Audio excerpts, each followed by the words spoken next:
Hi. One phenomenon that I think you must be familiar with is where real estate agents stage a house or a property to be able to bring in prospective buyers to see what it looks like, what is possible, and they stage it with real furniture, sometimes with the existing furniture of those who are selling, and you feel the ambience. You actually see how a room would look. You see the type of furniture, and you begin to imagine yourself there. Why do you think they do this staging? And what can you learn from staging? One thing is important, it is to feed the mind. Your eyes are the outlets to your mind.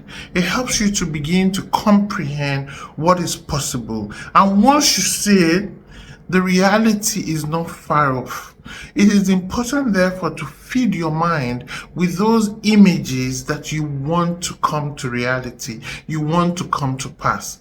As entrepreneurs, it is important we don't feed ourselves for too long with the negatives because it begins to affect us. No matter how you say, oh, I'm just listening in, I'm just picking lessons, I know, but watch it, because sometimes the reality you are absorbing all around you in these images will form imprints in your mind. The lesson here is for you to feed your mind as much as possible with what you want to see, not what you don't want to see. It's a discipline I am trying to imbibe myself and also trying to inculcate in my team members.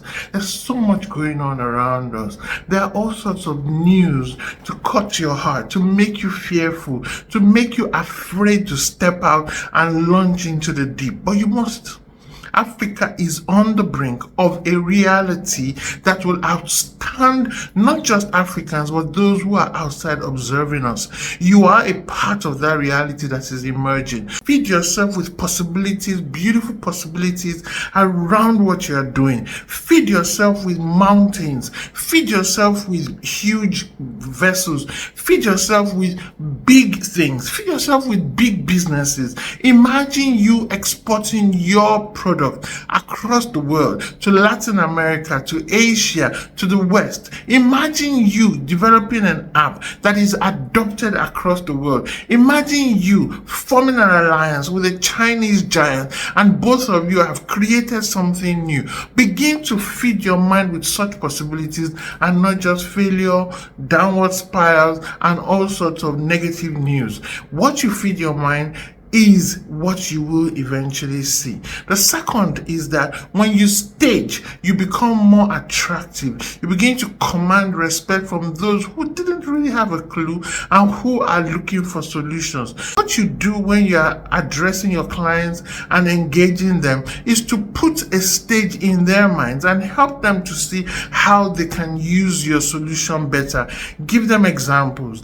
Take them to a client site. Take them on a tour of one who has already used your services. Begin to bring in examples for them in their own locality.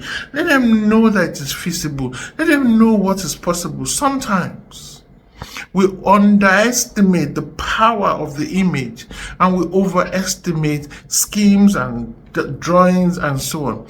Someone mentioned in a book that I'm reading that a very, very successful rich man was more comfortable when they used 3D models to describe what they were doing to him. So he ditched all the paper, he did the drawings, and actually brought a live model for every time this particular person came to assess what was going on. And that was how the conversation changed. That was how they were able to get a go-ahead and approval for implementation. What are you doing to stage, not just to communicate your solution to your clients, but to communicate to yourself and to your team? It's so important that you're feeding yourself on the right images.